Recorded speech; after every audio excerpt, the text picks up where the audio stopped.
आणि आता सविस्तर बातम्या। छत्रपती संभाजीनगर शहरातील औरंगपुरा भाजी मंडईचा प्रश्न पुन्हा एकदा चर्चेत आलाय। गेली तब्बल 10 वर्षे न्यायाच्या प्रतीक्षेत असलेल्या भाजी विक्रेत्यांना आता आशेचा किरण दिसू लागलाय। मुंबई उच्च न्यायालयाने या प्रकरणात हस्तक्षेप करत महापालिकेला आदेश दिलेत। 9 एप्रिल रोजी विक्रेता युनियनसोबत बैठक घेऊन अंतिम तोडगा काढण्याचे न्यायालयाने सांगितलंय। 2013 मध्ये सुरू झालेला हा संघर्ष आजही सुरूच आहे। त्यावेळी महापालिका मंडई पाडण्यासाठी सज्ज झाली होती। परिस्थिती इतकी तणावपूर्ण होती की विक्रेत्यांच्या सोबत उभे राहिलेले ॲडव्होकेट अभय टाकसाळ आणि विक्रेत्यांनी रात्रीच न्यायालयाचे दरवाजे ठोठावले। रात्री 9:30 वाजता न्यायालयाने तातडीने स्थगिती देत पाडकाम थांबवले। हा प्रसंग आजही या प्रकरणातील महत्त्वाचा टप्पा मानला जातो। 9 तारखेला तोडगा काढण्याचा सांगितलंय, त्यावेळी काय अपेक्षा तोडगा? छत्रपती संभाजीनगर जुन्या औरंगाबादमध्ये आमच्या ह्या औरंगपुऱ्यात ही सावित्रीबाई फुले भाजी मार्केट आहे। जवळपास 16 वर्षापूर्वी या ठिकाणी आमचं जे भाजी मार्केट अगदी जुनं म्हणजे त्यांचं उद्घाटन व्हीडी दिंडे जे जुनगारने त्यांनी याचं स्थापना केलेली आहे। हे भाजी मार्केट पाडायला येणार होते।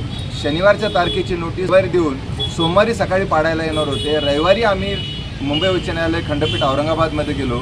न्यायमूर्ती अभय साहेबांनी तत्काळ मान्य दिला आणि त्याची पाडापाडी त्यानंतर सन्मान्य आदेश की पर्यायी करा आणि जेव्हा नवीन बिल्डिंग तयार होईल त्या नवीन बिल्डिंगमध्ये आहे त्या जागेवर यांना त्या ठिकाणी जागा दिली पाहिजे असा आदेश दिला।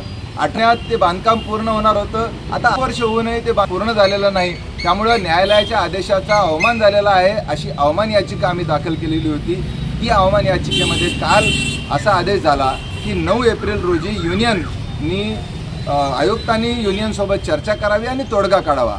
कंटेम्प्ट पिटिशनमध्ये फक्त शिक्षेची तरतूद असते आणि जर त्यांना शिक्षा टाळायची असेल तर तातडीने त्यांनी ताबा दिला पाहिजे आणि ताबा देण्यासाठीची तारीख समजतो।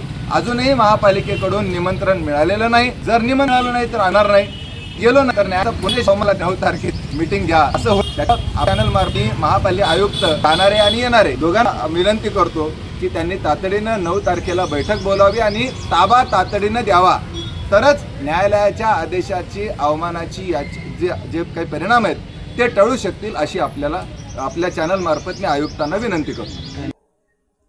यानंतर महापालिकेने नवीन इमारत बांधून विक्रेत्यांना गाळे देण्याचं आश्वासन दिलं। 2015 मध्ये इमारत उभी राहिली पण आश्वासन मात्र पूर्ण झालं नाही। विक्रेते आजही तात्पुरत्या जागेतच व्यवसाय करतायत। वेळोवेळी आश्वासने मिळाली पण प्रत्यक्षात काहीच घडलं नाही। अखेर युनियनने न्यायालयात अवमान याचिका दाखल केली। आता न्यायालयाने या दिरंगाईवर तीव्र नाराजी व्यक्त करत प्रशासनाला थेट जबाबदार धरले। इतकी वर्षे प्रकरण प्रलंबित राहणं गंभीर आहे असे स्पष्ट करत आयुक्तांनी स्वतः बैठकीत सहभागी होऊन सकारात्मक तोडगा काढावा असे आदेश देण्यात आले आहेत। कोर्टाने जे काही एक प्रकारची महानगरपालिकेला चप्रक दिलेले आणि आता हे गाडीत लवकर ताबा मिळेल का? आणि हसू दोन्ही इच्छेवर आहे।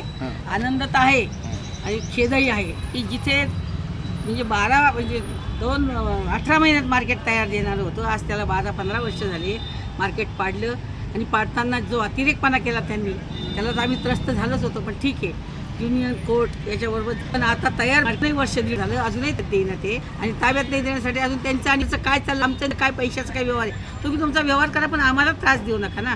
त्यांनी आता ठरवलं, कोर्टानेच त्यांना आदेश दिले। म्हणजे असं झालं की लोकशाहीमध्ये पण आम्ही एकमेकांशी बोलू शकत नाही, इथं कोर्ट आणि हेच पाहिजे। लोकशाहीमध्ये सरळ व्यवहार झालेला नाही। आणि दुसरी गोष्ट आता पेपरलाही आलेलं वाचलं पण फोन केला आता 9 बैठक आहे, 9 तारखेला निश्चितच चांगली बैठक होतील। तेही आमचं म्हणणं ऐकून घेतील। आम्हालाही पटलं तर आम्ही त्यांचं बोलणं ऐकू। तसं सर म्हटलं जाणारे आणि येणारे दोन्ही आयुक्तांचं स्वागत आहे।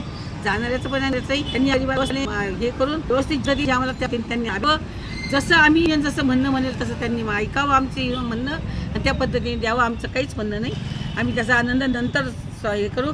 कारण की म्हणतात ना लबाडाचं आमंत्रण जेवल्याशिवाय खरं नाही।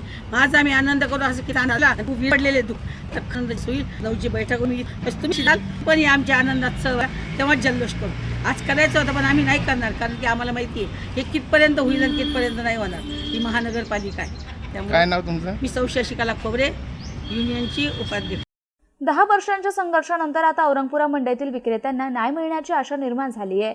न्यायालयाच्या कठोर भूमिकेमुळे प्रशासनावर दबाव वाढला असून 9 एप्रिलची बैठक हीच या दीर्घ प्रतीक्षेचा शेवट ठरणार का याकडे सर्वांचं लक्ष लागलंय।